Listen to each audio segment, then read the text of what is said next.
સરકાર વિશે અભ્યાસ કરીએ। સ્થાનિક સરકાર એટલે કે પંચાયતી રાજ। સ્થાનિક સરકારના બે પ્રકાર પડે છે। નંબર 1 ગ્રામીણ પ્રશાસન અને નંબર 2 શહેરી પ્રશાસન। એમાં ગ્રામીણ પ્રશાસનના પણ 3 પ્રકાર પડે છે। નંબર 1 ગામ, નંબર 2 તાલુકો અને નંબર 3 જિલ્લો। અને શહેરી પ્રશાસનના પણ 2 પ્રકાર પડે છે। નંબર 1 નગરપાલિકા અને નંબર 2 મહાનગરપાલિકા। પંચાયતી રાજ આપણે પંચાયતી રાજનું 3 સ્તરનું માળખું સ્વીકારેલું છે। તે નીચે મુજબ છે। નંબર 1 ગ્રામ પંચાયત, નંબર 2 તાલુકા પંચાયત અને નંબર 3 જિલ્લા પંચાયત। સ્થાનિક કક્ષાએ લોકો મત આપીને પોતાના પ્રતિનિધિઓને ચૂંટે છે, જેના દ્વારા જ વહીવટ થાય છે। તેને સ્થાનિક સ્વરાજ્ય કહે છે। ગ્રામ પંચાયત, તાલુકા પંચાયત અને જિલ્લા પંચાયત એ ગ્રામીણ સ્વરાજ્યની સરકાર છે અને નગરપાલિકા અને મહાનગરપાલિકા એ શહેરી સ્વરાજ્યની સરકાર છે। ભારતમાં પંચાયતી રાજની શરૂઆત રાજસ્થાન રાજ્યના નાગોર જિલ્લાના બગાદરા ગામમાં 2 ઓક્ટોબર 1959 થી થઈ અને ગુજરાતમાં 1 એપ્રિલ 1963 થી થઈ। પંચાયતી રાજમાં સૌથી એકમનું સ્થળ ગ્રામ પંચાયત છે અને ગ્રામીણ પ્રશાસનનું પહેલું સ્થળ પણ ગ્રામ પંચાયત છે। ચાલો આપણે ગ્રામ પંચાયત સ્થાનિક સ્વરાજ્યની સૌથી પાયાના એકમને ગ્રામ પંચાયત કહેવામાં આવે છે। ગ્રામ પંચાયતમાં 500 થી 25,000 સુધીની વસ્તી હોય તો તેને ગ્રામ પંચાયત કહેવામાં આવે છે। ગ્રામ પંચાયતના વડાને સરપંચ કહેવામાં આવે છે અને ગામના મતદારો પોતાના પ્રત્યક્ષ સરપંચ ચૂંટે છે। ગ્રામ પંચાયતનું વહીવટ સરકાર અને સભ્યો ગામના વિકાસના કામો નક્કી કરે છે। ગ્રામ પંચાયતના કાર્યો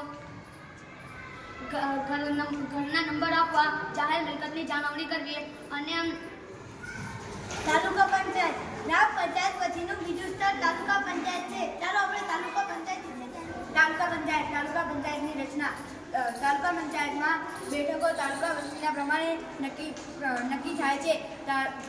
તાલુકા પંચાયતમાં ઓછામાં ઓછા 16 અને વધુમાં વધુ 32 સભ્યો ચૂંટાયેલા હોય છે। 50% મહિલાઓને 50% અનામત રાખવામાં આવે છે।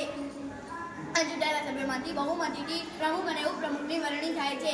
આ ચૂંટાયેલા સભ્યોમાંથી કારોબારી સમિતિ, સામાજિક ન્યાય સમિતિ વગેરે સમિતિઓની રચના કરવામાં આવે છે। તાલુકા પંચાયતનો વહીવટ તાલુકા પંચાયતના વહીવટ વડાને તાલુકા વિકાસ અધિકારી TDO તાલુકા ડેવલપમેન્ટ ઓફિસર કહે છે।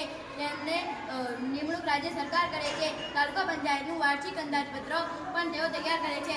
તાલુકા પંચાયતના કાર્યો નંબર 1 રોગચાળા નિયંત્રણની કામગીરી કરવી, નંબર 2 ગ્રામ્ય માર્ગો બનાવવા તથા જાળવણી કરવી, નંબર 3 સ્થાનિક સરકારનું ત્રીજું સ્તર જિલ્લા પંચાયત છે। ત્રિસ્તરીય પંચાયતી રાજમાં સૌથી મોટું સ્તર છે। ચાલો આપણે જિલ્લા પંચાયતની રચના। જિલ્લા પંચાયતની સભ્ય સંખ્યા ઓછામાં ઓછી 32 અને વધુમાં વધુ 52 હોય છે। તેમની સભ્ય સંખ્યાના બેઠકે જિલ્લા પંચાયતની બેઠક નક્કી કરવામાં આવે છે, જેમાં 50% મહિલાઓને અનામત રાખવામાં આવે છે। તેમજ આ ચૂંટાયેલા સભ્યો બહુમતીથી પ્રમુખ અને ઉપપ્રમુખને ચૂંટે છે। તેમજ આ ચૂંટાયેલા સભ્યોમાંથી કારોબારી સમિતિ, સંસ્થા સમિતિ, સામાજિક અને ન્યાય સમિતિ, આરોગ્ય સમિતિ વગેરે સમિતિઓનું રચના કરવામાં આવે છે। જિલ્લા પંચાયતની મુદત 5 વર્ષની હોય છે। જિલ્લા પંચાયતની વહીવટ જિલ્લા પંચાયતની વહીવટી વડાને જિલ્લા વિકાસ અધિકારી DDO ડિસ્ટ્રિક્ટ ડેવલપમેન્ટ ઓફિસર કહે છે। તેમનું નિમણૂક રાજ્ય સરકાર કરે છે। જિલ્લા પંચાયતના કાર્યો નંબર 1 ગ્રામ પંચાયત, તાલુકા પંચાયત અને જિલ્લા પંચાયતની પ્રવૃત્તિઓનું નિયંત્રણ કાર્ય કરે છે। નંબર 2 રાજ્ય સરકારની સિંચાઈ અને હવે ગ્રામ્ય પ્રશાસન પૂરું થયું અને શહેરી પ્રશાસન વિશે હવે આપણે જાણીએ। શહેરી પ્રશાસન 1 લાખ કે તેથી વધુ વસ્તીવાળા શહેરોમાં નગરપાલિકા તથા 5 લાખ કે તેથી વધુ વસ્તીવાળા શહેરોમાં મહાનગરપાલિકા સ્થાનિક સ્વરાજ્યની સંસ્થાઓ છે। તેમાં દર 5 વર્ષે ચૂંટણીઓ કરવામાં આવે છે।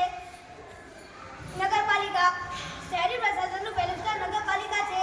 તેની સભ્ય સંખ્યા ઓછામાં ઓછી 28 હોય છે। ચાલો આપણે નગરપાલિકાની રચના વિશે જાણીએ।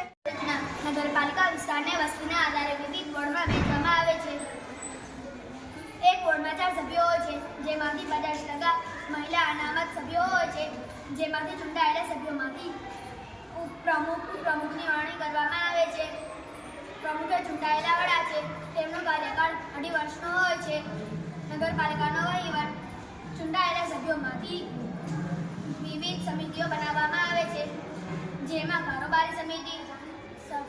સમિતિ, આરોગ્ય અને સફાઈ સમિતિ, બાંધકામ સમિતિ વગેરે ઉપરાંત જરૂર મુજબની સમિતિઓ રચવામાં આવે છે. નગરપાલિકાના વહીવટી વડા ચીફ ઓફિસર ગણાય છે. નગરપાલિકાના કાર્યો: નંબર 1 પાણી પુરવઠાની વ્યવસ્થા, નંબર 2 રસ્તા, ગંદા પાણીનો નિકાલ, સફાઈની વ્યવસ્થા, નંબર 3 જન્મ, મરણ અને લગ્નની નોંધણીની કામગીરી, નંબર 4 બગીચા, પુસ્તકાલયો વગેરે. મહાનગરપાલિકા શહેરી પ્રશાસનનું બીજું સ્તર મહાનગરપાલિકા છે. મહાનગરપાલિકાની સભ્ય સંખ્યા વસ્તીના આધારે નક્કી કરવામાં આવે છે. ચાલો મહાનગરપાલિકાના સભ્યને કોર્પોરેટર તરીકે ઓળખવામાં આવે છે. મહાનગરપાલિકાના વડાને મેયર કહેવામાં આવે છે. ગુજરાતમાં 8 મહાનગરપાલિકાઓ છે, પરંતુ મુખ્યમંત્રીની જાહેરાત મુજબ 9 મહાનગરપાલિકાઓ કહેવામાં આવી છે. મહાનગરપાલિકાની રચના: મહાનગરપાલિકાને વિવિધ વોર્ડમાં વહેંચવામાં આવે છે.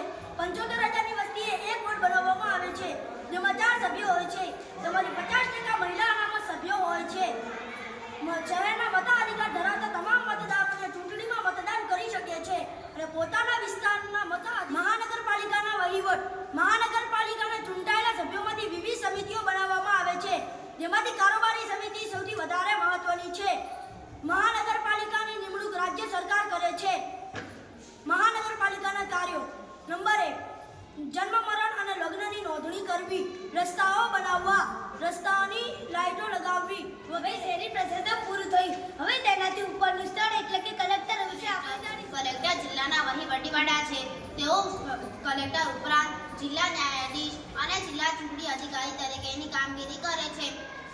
તેઓની પસંદગી કેન્દ્રીય જાહેર સેવા આયોગ યુપીએસસી દ્વારા બઢતીથી થાય છે. તેમને રાજ્ય સરકાર નિમણૂક આપે છે અને તેઓ જિલ્લામાં વહીવટી વ્યવસ્થાનું કાર્ય જાળવવાનું કાર્ય કરે છે. તે જિલ્લામાં જીવન જરૂરિયાતની વસ્તુઓની અને અછત સર્જાય તે લિસ્ટિંગ કરવાનું કાર્ય કલેક્ટરનું હોય છે. પંચાયતી રાજમાં જિલ્લા કલેક્ટરની ભૂમિકા મહત્વની હોય છે. નંબર 1 જિલ્લા સ્તરે તમામ વિભાગોના કામોનું સંકલન અને સંચાલન કરે છે. નંબર 2 સમગ્ર જિલ્લાના વિકાસ માટે બનેલી જિલ્લા સમિતિના સચિવ કલેક્ટર હોય છે. નંબર 3 ગ્રામ પંચાયતની સભ્ય સંખ્યા નક્કી કરે છે. ગ્રામ પંચાયતમાં અનામત બેઠકોની